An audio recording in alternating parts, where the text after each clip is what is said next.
Hey folks, Jonathan here. Back on the rat rod, we're going to try to get this turbo figured out. We got a real rough surface here. It's not going to seal good, of course, and I knew it was rough. I didn't think it was this rough, but what we're going to do is pull these studs, which don't look the best in the world. We're going to pull these studs out, we're going to machine this surface, and then we'll get a gasket and go ahead and see if we can get her back together, get some new studs in it. So studs, what I'm going to do, we'll double nut them, then I'm going to heat the heck out of the manifold and hope like heck that they come out. And but we'll see. Okay folks, I got this out with no problem, and you can see one of the studs are a little bit shorter. I thought maybe it broke off, but it didn't. It's just the way it's made. But I figured that these would go right into the exhaust, but they don't. And this one's a little shorter, so we're going to have to make sure and do our studs right. And you can see they're fine thread on that end, of course on the other end. So I think it's 24 and 18, I believe. But we will go ahead and get this surfaced and get some studs and a gasket and get her done. Alright folks, there's the surface machined, and now I didn't take much off, just enough to clean it up. And now I've got to locate the studs I need, and we'll get them back in there and get a gasket on it. And that shouldn't have any trouble. We shouldn't have any leaks there. Alright, show you more when I get there. Okay, we got our gasket on and our studs in. Not the best studs. The ends of them are a little rusty. I had to find some used ones, but the nut will go all the way up on and be completely off the rusted spot, so we're good to go on them. They'll be just fine. And so I'm going to go ahead and get the turbo on, and that part will be done, and then we'll try to get something else done on it. Okay folks, we've got this turbo finished up. As you can see, I ran a stainless line on the oil pressure side coming into the top, and I ran a 1/2 inch hydraulic hose coming out the bottom. I just made a plate, tapped it for 1/2 inch pipe thread, and put my fittings on. And you can see this is a factory hose that I actually cut, that I had, and I just put a reusable end on and made a plate and another 1/2 inch pipe thread hole and put it in. And what this is, this actually used to be the fill for the oil on this side, and here is the fill that was on this side. And I actually took it off and just made a plate. And the reason I took it off is it was here because there was a hood on this thing permanently, and it actually does have another fill in the valve cover. And since we're not going to use this fill, I went ahead and used it for return on the turbo, and I'd machined all that and got that done. And my pipe, I mean, it's nothing great, it's just what I had, what I came up with. And you can index these turbos about anywhere you want, so we've got it on there good. And went ahead and I took this out. This was a plug that was in it, and I just chucked it up in the lathe, went ahead and bored a hole and put a 1/8 inch pipe plug in it, or pipe thread, and then I was able to pipe in my boost gauge. And this is a HX35 turbo, which is off of Cummins 5.9. I pulled the cat off because I had picked this one up and I thought it would do a little better, and I think boost wise it does. The problem is it's slobbering oil, and as you can see, so we've got a seal bad in it. So both of these turbos are a little big for this engine, and you know, you got to get the RPMs up to make the boost. So what we may do, I'm either going to put the Caterpillar turbo back on, or I'm going to go ahead and buy an HX30 and put on here, which is a little bit smaller turbo. It's what would have come on a 4BT Cummins, and this engine is the same cubic inch as the Cummins, the 4BT, so you know, we would be fine with it, and probably make a little bit more boost. Maybe not as much volume, more boost, but you know, it would work with this, or it'll work with the Caterpillar, but I'll decide. I mean, I can get one of the cheap aftermarkets for about $230, so one way or the other, you know, I won't show you again before the build, but one way or the other, we'll either have the new one on it, or we'll have that Caterpillar on it. But everything was finished up, and everything worked out really good. You know, our exhaust flange and everything worked out good. And the only thing it does is set us back quite a bit because of where the flange comes out the exhaust manifold.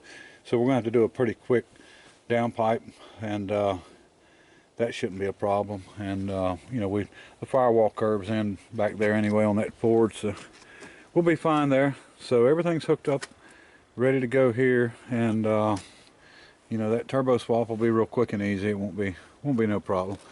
But getting ready to turn the fuel up, and I'm going to show you how you do it on a CUV pump. Of course, the first thing is to pull this side cover off. You can see the two bolts and the plate.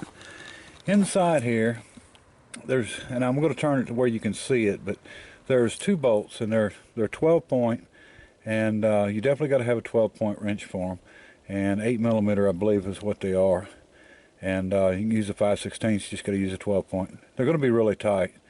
And there's one on each side, and what you want to do is loosen them bolts. You do not want to take them out. You just want to get a, you know, maybe a turn on them to where it's loose a little bit. And there's a slot on here, which I think it's on this bottom side, so I'm going to turn and take the top side bolt loose first, and then I'll turn the engine around until I get to the bottom side, you know, get it out here where the slot's at.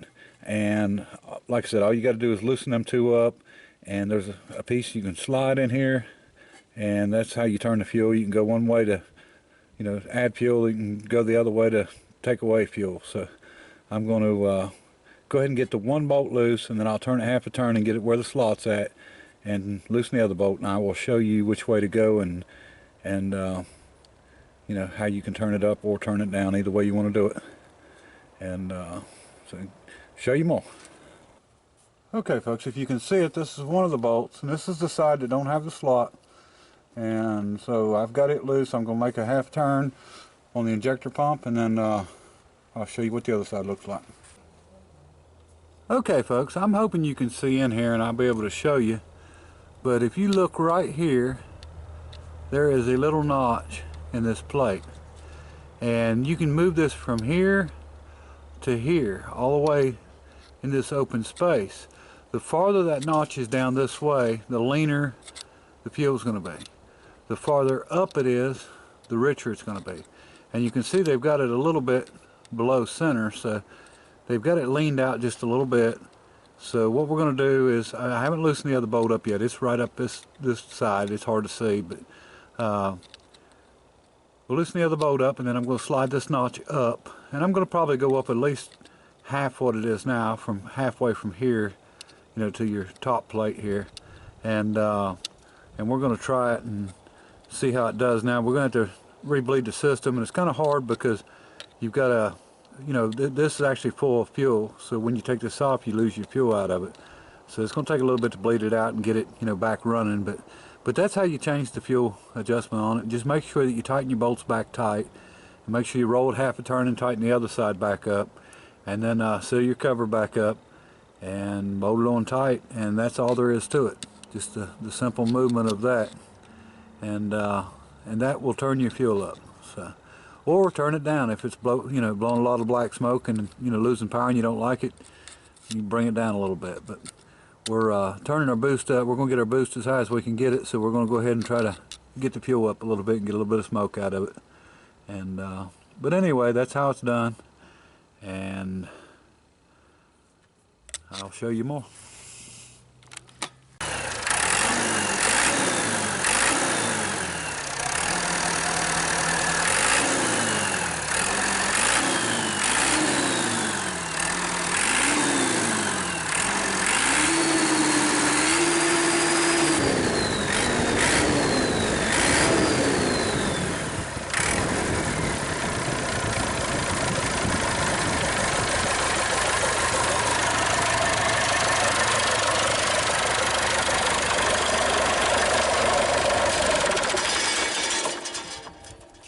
Alright folks, seems to be doing real good. It wouldn't be slobbering oil out, we'd be okay, but it is what it is, so we'll get that straightened out, and everything looks good. Got it primed out.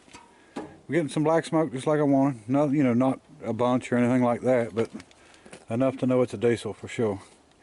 And I think that's about it on the engine. We're going to go ahead and get it pulled out of here, and I'll be glad of that, and have it ready And as far as I know, it looks like we're going to try to go for the 1st of next month. It'll be May 1st. That'll be a Sunday. That's the day we're going to shoot for, and so I'll probably do one video before that on the build to go ahead and show everybody, you know, we got it up here and we haven't touched it, and you know, give everybody an idea what's up, and we'll get to building on it. But I think we're going to be fine on the engine. You know, it's never going to be a real high horsepower engine with, you know, 236 cubic inch, but it ought to be pretty good on fuel. And you know, we can turn the fuel back down later if that, you know, somebody wants it, or you know, or they can do it, or whatever they want to do. You know, whoever wins, it's going to do what they want to do. So, all right, I think we're good to go, and appreciate everybody watching, subscribing, commenting, and May 1st. Till next time, bye.